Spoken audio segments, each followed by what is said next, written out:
Vamos falar de Vasco. Tá tendo certos rumores de alguns jogadores que estão para sair. Muitos deles a torcida não queria nem mais ouvir o nome.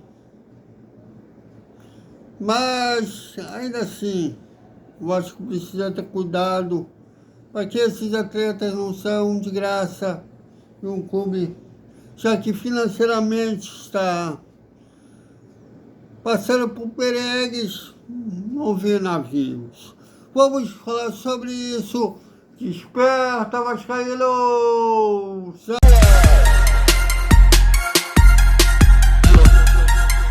Salve, salve, galera do Vascão. Bom dia para todo mundo. É um misto de sentimento, é alívio de não se estressar com o Vasco, ao mesmo tempo não ter saudade de meu gigante da coordenação. Mas daqui a um mês, Vasco, 40 dias, o Vasco volta a campo pela Copa Sul-Americana e pelo Brasileiro.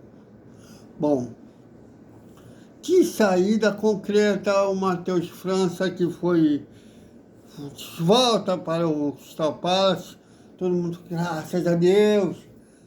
Foi Tardeu também, esse aí nem era do Vasco, era um jogador emprestado que deveria até ter devolvido. Acho ter lhe dado para o Crystal Palace, devolvido logo. Mas tem uns certos rumores de alguns jogadores que já vai abrir a janela agora, que pode despertar interesse de outros clubes. Muito provavelmente os empresários desses atletas estão botando os nomes dos seus clientes no radar.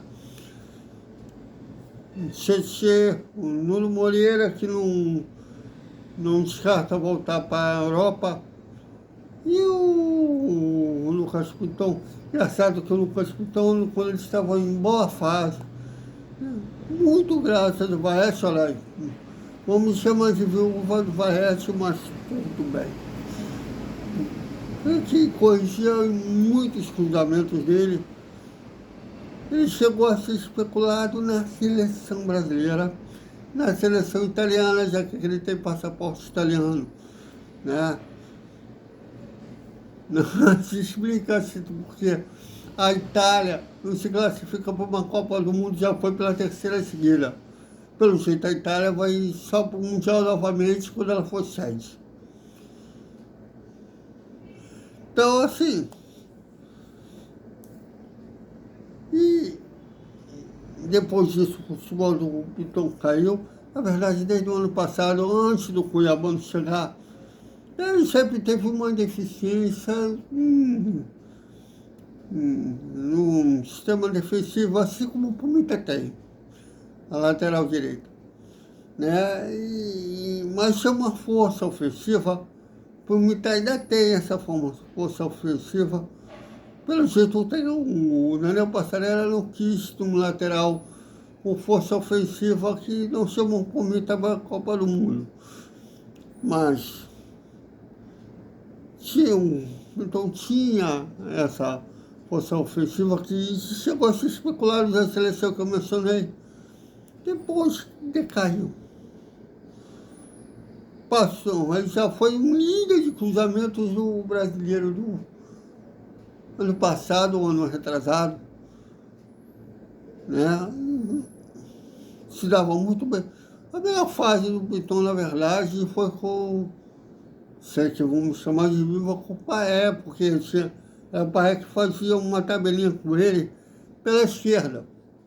Quando o francês saiu, entrou o Felipe Coutinho, ele não teve mais alguém com quem tabelar pela ponta esquerda. O Cuiabano tem uma força ofensiva melhor e não fica muito dependente de ter alguém para tabelar para ele ir à linha de fundo e cruzar. O Piton tem essa dependência. Ora, meia naquele 6-0 contra o Santos, ele fez boa tabelinha com o Devilliers pela esquerda, né, que saiu. Ele fez até um gol no cruzamento do Nuno Moreira, aquele de cabeça, e fez o cruzamento do segundo gol do DVD. Eles tabelando depois do Piton cruzou e o DVD bateu de primeira, foi até o golaço. Mas depois decaiu o futebol no Piton, decaiu muito. Fora o crônico problema dele de tomar a bola nas costas. E veio o Cuiabano, ele perdeu espaço. O Cuiabano se machucou, ele voltou a ser titular e não voltou à boa fase dele, daquele rei dos cruzamentos, e continuou com os problemas crônicos que ele sempre teve de sistema defensivo. O Tietchan é um cara que nunca agradou a torcida. Eu acho que o futebol dele, o auge do futebol dele, foi no São Paulo. E ainda teve pequenos bons momentos no Botafogo. O Vasco, o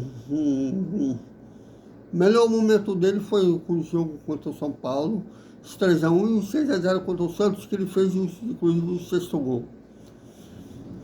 Mas, assim, nunca foi um cara que a torcida morreu de amores. O Nuno Moreira teve um grande bom momento. Eu falei isso na hora do almoço, que eu acho que quem mais sentiu a saída do Felipe Coutinho foi o Nuno. Fora que o Fernando Diniz mudou o posicionamento do Nuno Moreira, que ele se dava muito bem na esquerda. Ele mudou o posicionamento do Nuno e dali para lá o futebol dele sumiu. Renato, em alguns jogos, acertou um posicionamento dele que dava ar que o futebol dele estava voltando, mas ainda não voltou aquele Nuno que foi o início dele no Vasco. Os três podem sair.